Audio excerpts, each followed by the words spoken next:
Hi everyone, Aaron here for Zollotech, and I wanted to do a quick review of the Galaxy Note 4.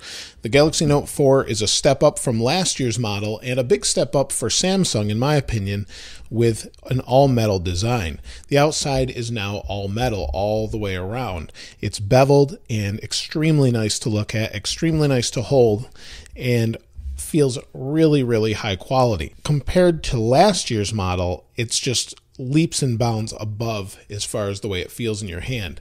They've done away with the stitched leather of the back and still have the same texture, but it's got rid of that leather feel. It's still replaceable, and I'll show you the inside in a moment. And then the forward display is also a little bit nicer and bigger. It's a 5.7-inch display, 1440 by 2560, 515 pixels per inch. It's a Super AMOLED display and super nice and vibrant. It actually has great viewing angles.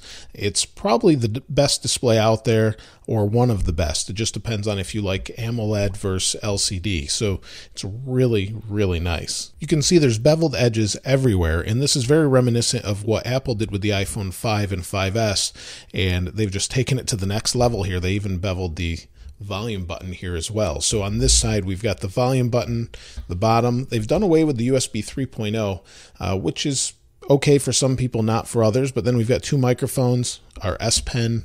On this side, you've got your power sleep wake button. On the top, IR blaster, microphone, 3.5mm headphone jack. On the back, you have a 16 megapixel camera. You've got your flash and your heart rate monitor carried over from the S5, and then your speaker. On the front, we also have a camera as well, forward-facing, but it's 3.7 megapixels. I keep hitting the buttons here. 3.7 megapixels on the front. You've got your different sensors here, and pretty much typical Samsung. They've included the fingerprint reader, which still doesn't work so great, but they do have it on here. Now inside, let's pop the back off. You've got this really thin back, no problem there. You can replace it if you want. Different colors available as well. And this phone is not a cheap phone. This phone comes in at $299 with a 2-year contract, or $825.99 unlocked from AT&T anyway. You can get at different prices elsewhere, but there's a couple different variants. This particular processor is a quad-core 2.7 gigahertz processor, so very high end. You've got 32 gigabytes of storage, and you've got 3 gigabytes of RAM. You've also got an expandable micro SD slot here. Here's your SIM slot. And then here's your battery, which is very large. And that's one thing I've always loved about the Galaxy Notes. It's 3,220 milliamp hours. So it's good for about 20 hours of talk time. I find that it easily gets you through a day, no problem. So you've got all these high-end features in a phone. Not a cheap phone, like I said, but everything about it is just leaps above the last generation. So let's unlock the phone. You can see it's really nice, and the S Pen works really well. You can see this works well. Hover around. It's using Wacom or Wacom, depending on how you want to pronounce their names, technology for the pen. And we can click on it, do a screen right here. Takes a photo of the screen, and it's just telling me I actually recently reset the phone, so I have been using it here and there. So you can see it tracks nicely. We'll go back here, get rid of that, discard it. And everything about it's really fast. The S Pen is still plasticky and bends and flexes, but that's not really a problem for most people. Let's do that again. And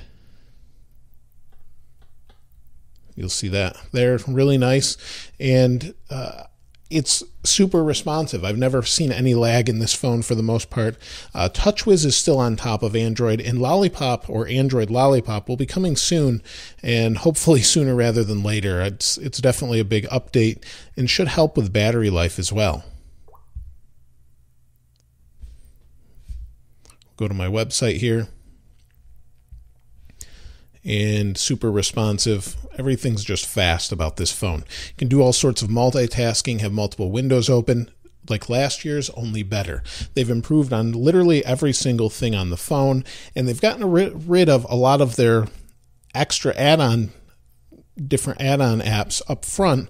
Instead, you can add them later. You can add them with all of your different apps through the Samsung suggested store. The device is just super nice, super vibrant. It's got Gorilla Glass on the front, and it is a little bit sharp if there was a negative about it. And one thing I forgot to cover is actually the camera. The camera is phenomenal for this device. In fact, I've recorded a whole video with it. I used the 4K camera to record my iPad Air 2 review, and that was recorded with this camera. It does have a little pink spot when it's on a white surface. You can see it there. There's a little pink hue, and I'm not really sure if that's the sensor or what, but we've seen that on other devices before, and that's present on this one. But for the most part, as a video camera, it's great. In many tests, some people may not like me for saying this, but there's been a lot of tests done online. This isn't my personal test, but compared to the iPhone 6 camera, it's the next rank down in many of the tests online as far as color accuracy and quality of shots every time you get that. Not my tests, other people's tests I've seen, and pretty professional camera review sites as well. So this is right up there with the best. Most people, especially if you're not photographers, won't even notice the difference. It's definitely not a problem for most people. And because you've got that 4K video, it just makes it that much better.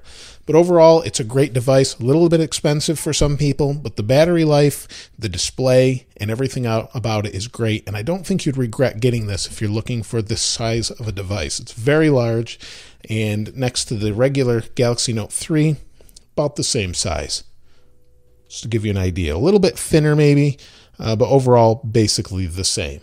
So let me know what you think in the comments below. If you've used one of these or planning to get one of these, what do you think?